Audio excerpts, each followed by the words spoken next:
Halo, Assalamualaikum warahmatullahi wabarakatuh. Salam sejahtera untuk kita semua ya. Selamat datang kembali di channel Lia Rizky YTV.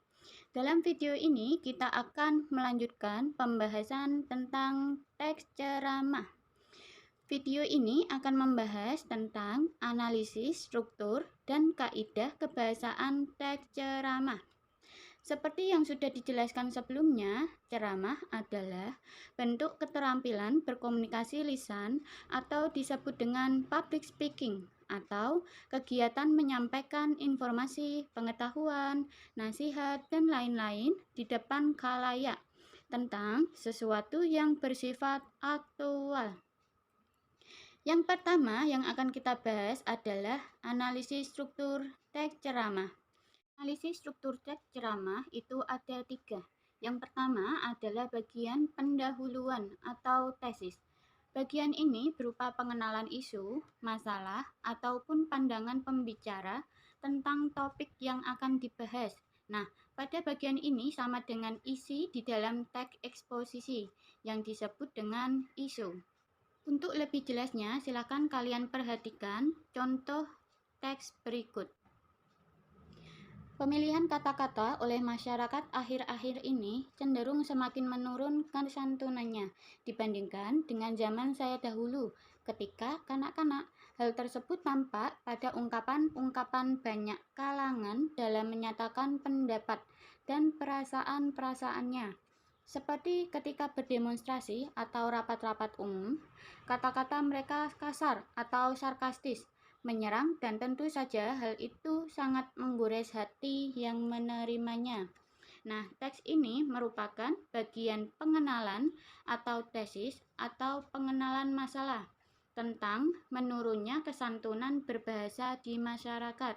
Nah, analisis struktur teks ceramah yang kedua yaitu isi atau rangkaian argumen berupa argumen pembicara berkaitan dengan pendahuluan atau tesis. Bagian ini biasanya mengemukakan pula berbagai fakta dan data yang memperkuat argumen-argumen penceramah. Untuk lebih jelasnya, silakan kalian perhatikan contoh teks berikut. Nah, fenomena tersebut menunjukkan adanya penurunan standar moral, agama, dan tata nilai yang berlaku dalam masyarakat itu. Ketidaksantunan berkaitan pula dengan rendahnya penghayatan masyarakat terhadap budayanya, sebab kesantunan berbahasa itu tidak hanya berkaitan dengan ketepatan dalam pemilihan kata ataupun kalimat. Kesantunan itu berkaitan pula dengan adat pergaulan yang berlaku dalam masyarakat itu. Nah, ini merupakan struktur teks ceramah bagian isi atau argumentasi. Selanjutnya, yang struktur teks ceramah ketiga adalah penutup atau penegasan kembali. Berupa penegasan kembali atas pernyataan-pernyataan sebelumnya. Hal ini bertujuan untuk memastikan ceramah tidak memberikan pemahaman yang keliru dari yang dimaksudkan, hingga agar diingat oleh pendengarnya. Selain itu, agar ceramah terkenang dan pendengarnya terpengaruh untuk melakukan sesuatu. Bagian ini juga biasa diisi oleh rekomendasi atau saran mengenai topik yang disampaikan. Untuk lebih jelasnya, kita perhatikan contoh struktur teks ceramah berikut. Berbahasa santun seharusnya sudah menjadi suatu tradisi yang dimiliki oleh setiap orang sejak kecil. Anak perlu dibina dan dididik berbahasa santun.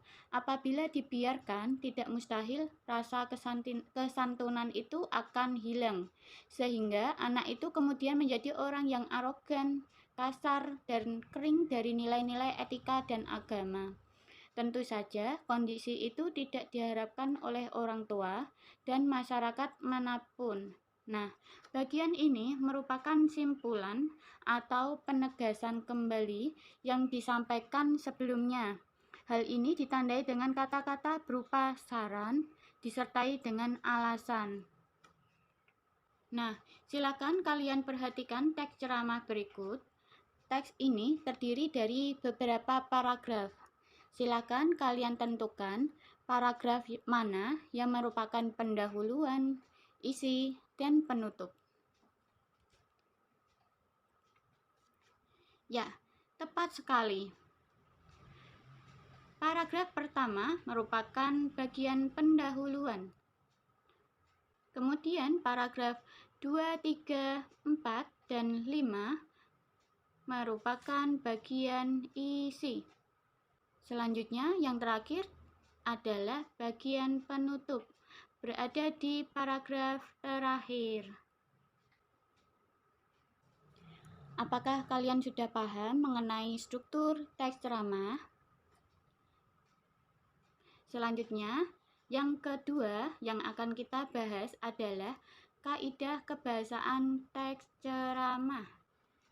Teks ceramah juga memiliki karakteristik dan ciri khas kebahasaan tersendiri yang cenderung beda dengan yang lainnya.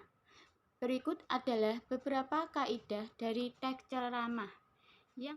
Yang pertama, banyak memakai kata ganti orang pertama atau tunggal dan kata ganti orang kedua jamak sebagai sapaan. Contoh dari kata ganti pertama yaitu saya, aku, kami. Kami itu merupakan mengatasnamakan kelompok, jadi ada banyak ya, ada banyak orang. Kemudian sementara kata kedua jamak, contohnya ada anak-anak, hadirin, bapak-bapak, ibu-ibu, kalian, dan saudara. Kaidah kebahasaan teks ceramah yang kedua yaitu banyak menggunakan kata teknis atau peristilahan yang sesuai dengan topik yang dibahas. Misalnya, jika topik yang dibahas adalah kebahasaan atau sastra, istilah-istilah yang muncul seperti prosa, puisi, etika berbahasa, sarkasme, majas, kesantunan berbahasa, pantun, gurindam. Nah, contohnya seperti itu. Kemudian, kaidah kebahasaan teks ceramah yang ketiga menggunakan kata-kata yang menunjukkan hubungan sebab akibat atau argumentasi. Contohnya, dengan demikian, akibatnya, oleh karena itu, maka, sebab, dan karena. Selain itu, dapat juga menggunakan kata-kata yang menyatakan hubungan waktu atau temporal, seperti sebelum itu, selanjutnya, kemudian, setelah itu, dan lain sebagainya.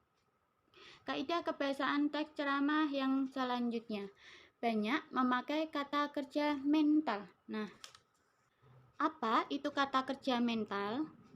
Kata kerja mental adalah kata kerja yang tidak terlihat tindakan fisiknya. Berbeda dengan kata kerja aksi, misalnya menulis, membaca, berlari. Nah, kata-kata itu bisa kita lihat tindakan fisiknya. Tapi kalau kata kerja mental itu tidak bisa dilihat secara tindakan fisik.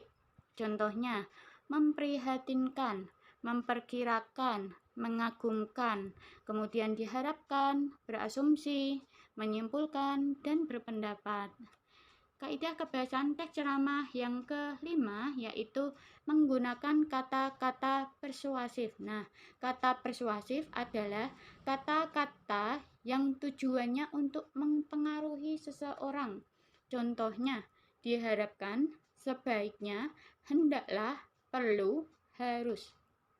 Nah, sekarang silakan kalian perhatikan kembali teks ceramah berikut. Kemudian, coba kalian analisis kaidah kebahasaan yang ada di dalam teks tersebut. Teks slide sebelum ini ya. Yang pertama, kalian harus mencari kata ganti orang. Itu ada orang pertama tunggal, orang pertama jamak, dan orang kedua jamak. Kemudian yang kedua, kata teknis. Yang ketiga, kata-kata argumentasi atau sebab akibat, dan konjungsi temporal. Konjungsi temporal itu adalah konjungsi waktu. Kemudian yang keempat, kata kerja mental. Dan yang terakhir adalah kalimat persuasif. Dan yang terakhir, terima kasih telah menyaksikan video ini dengan detail dan lengkap. Semoga pertemuan kali ini bermanfaat untuk saya dan kalian. Jangan lupa dicatat ya. Nah, sampai jumpa di pertemuan berikutnya. Wassalamualaikum warahmatullahi wabarakatuh.